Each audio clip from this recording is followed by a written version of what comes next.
So because of time, I'm going to be real quick. They had given me like 35 minutes. We're going to do something that's going to be about 10 minutes. And really what I wanted to share with you is how we got to where we're at today. You saw the topic, like how is Texas or how is the Rio Grande Valley building off of what was put in place in 2016. Look, ladies and gentlemen, back in 2016, I had an opportunity to travel this great state of ours as the former commissioner representing labor.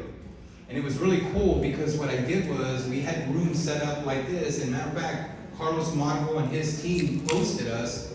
Dr. Trojan was there, Dr. Smiley was there, and we had a group of stakeholders that were sharing with us what they felt was the need for this great state of ours to put a workforce group together. Matter of fact, Keith, you were there.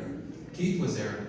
And so what we did was we were listening to folks. And one thing that was the common denominator was, what were we going to do to train our future workforce? How are we going to get a Toyota? How are we going to get some of these major companies to come to South Texas? Well, we knew that the only way that you were going to be able to attract a good quality workforce was to have highly skilled individuals. Now, one of the things that I did learn from traveling the state was that students needed options. You see, you heard earlier from someone from Region 1 that stated that you don't have to possess a 4-year degree to be successful in this great state of ours. If you look at the most demanding occupations right now in the state of Texas, you look at the 20 or 40, and that's rank. If you look at the 20, 40, the 30, if you look at the top demanding occupations in this great state of ours, you don't necessarily have to have a 4-year degree, right? And so what are we doing? What are we doing? And this is an excellent platform for me to share this with you. But what are we doing collectively to encourage our young adults that there are options that they have, right? You heard earlier from Dr. Petrosian when she was talking about these articulation agreements. With Dr. Petrosian, we already do that in the skilled trades. Right now, you can literally graduate as an apprentice in plumbing, building trades, masonry, electrical, and those courses right now, thanks to people like Desi Holmes and folks like you, Carlos Margo was in those discussions. You can actually articulate those classes right now for college credit. That's amazing. Why did we do that? Because I had to get young kids interested in the skilled trades. You see, we had to make the skilled trades sexy. I needed to make sure that truck driving was an honorable occupation. Welding was honorable. No different than being a nurse. Don't get me wrong, there's nothing wrong with being a nurse. But somebody had to build the building that the nurses were going to work in. And I told that to everybody. And one of the things that I would always highlight was the value of certifications. See, it was new to me to know a little bit about community colleges. No fault of anyone, if you think about it. Somebody referenced earlier about the counselors didn't know what the counselors didn't know. You know, as I traveled the state, I would listen to school counselors telling me about, well, you know, we should be doctors, and we should be lawyers, and we should be, you know, these professions. And I said, well, what about those banners that promote the community colleges and all the great work that they do? And then you have other schools. You have fine institutions in the Rio Grande Valley that have produced some of the smartest people. You got RGA College, you got South Texas College, you got Texas Southmost College. We have an array of schools. Valley Grande, all of these schools are playing an important role. Do you know where most of our welders are coming from right now that are working at SpaceX? A lot of them are coming from South Texas Gold Tech. Who would have ever thought that? Who would have ever thought that schools like that, fine institutions, which by the way, I always state this to people, anything after high school is considered college. Look it up. And thank you all for being able to put a program like this together. I applaud Dr. Solis and his team for putting programs like this, Leo and Carlos and Kim. As I traveled the state, it was very rare that we would actually take an opportunity to celebrate Apprenticeship Week. Did you know that this was Apprenticeship Week this week? That's why we're putting this on? It's amazing. One of the few places in the state of Texas that's actually, we're encouraging our young adults that they have options. You can be an apprentice. You can go the traditional route of community college. You can go to a 4-year school. But what we've made it possible to do is that you can articulate those courses as early as high school. Think about it. Why do you think that during the pandemic we were able to attract 70 companies to this great state of ours? 70 companies during the pandemic came to Texas. That was a little pressure for me, right? You have Amazon and SpaceX and governors asking you where you're going to get the workers from. We had to look, where were we going to get the skilled talent?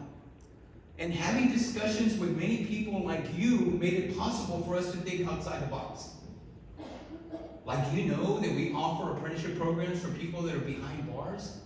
Have you ever stopped to think that that's a population that's been untapped? Or those individuals that have a disability or are coming out of foster care? We have a lot of those in this area.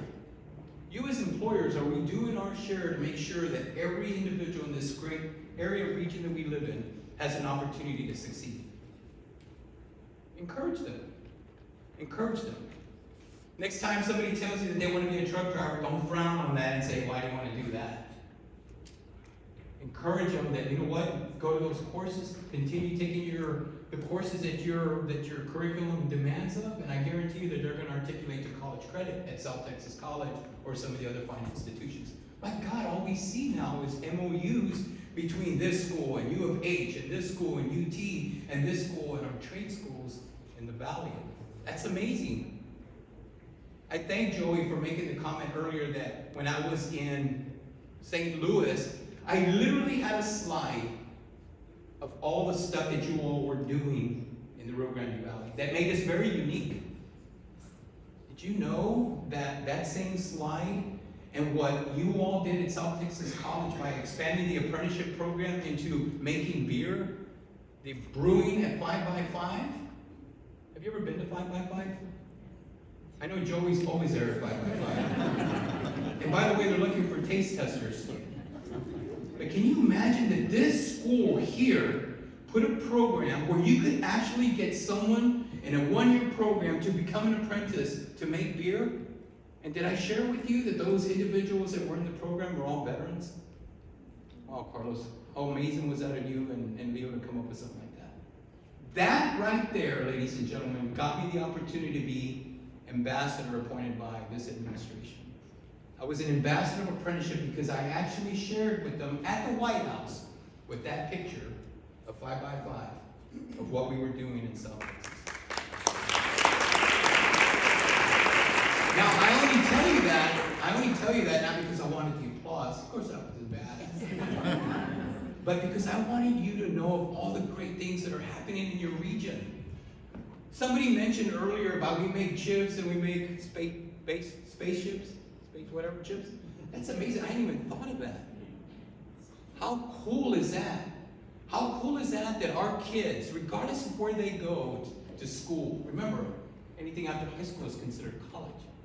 Encourage them to continue doing that. Move them up. Kids are experiencing pressure as it is now. We have a company that's here with transfer with the artificial intelligence headsets that you're going to hear from. And I encourage you to listen to the presentation and actually go by and talk to them. These people came from out of town.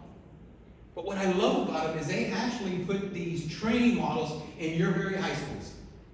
La Jolla, Rio Grande City, Harlingen. I was in La Sada. And they have these headsets that are training these individuals, encouraging them that the skilled trades are valuable. Encouraging them, not just like we did in pen and paper, but they're actually showing them technology. That's amazing, and you're one of the few regions in the country that do that. That's why Carlos asked me to come out here and talk to you. It wasn't because of what I've done in the past, but it's because of what you all continue to do, and how you all have been so creative. I mean, think about it, like I mentioned to you earlier, focusing on those disenfranchised populations. I really am passionate about helping individuals that have been formerly incarcerated. I really mean that. And those individuals that have a disability. So much so that I had initiatives that would specifically target that group. Ask Jim Tipton in Brownsville, Texas, who hired 3 individuals because the unemployment rate in this great state of ours was at 3.7 before the pandemic.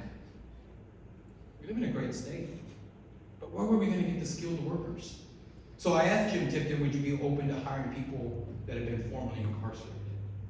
And he said, what would that mean? Like, how's that going to work? I said, we'll train them. They'll go to a local community college of your choice, or wherever they offer the curriculum. They got trained. To this day, those individuals still work for Jim Tipton as mechanics. Many of us all have friends or know someone who's been incarcerated. And the only difference between me and that person is that they got caught. Yeah, I didn't expect y'all to laugh. But it's true. So ladies and gentlemen, I was given 45 minutes. I just really wanted to make it short. Really what I do is whenever I would travel the state, I was always bragging about the great stuff that we did here in the Valley. I always did that. You should be proud of the community that you live in the fine institutions that are surrounding you.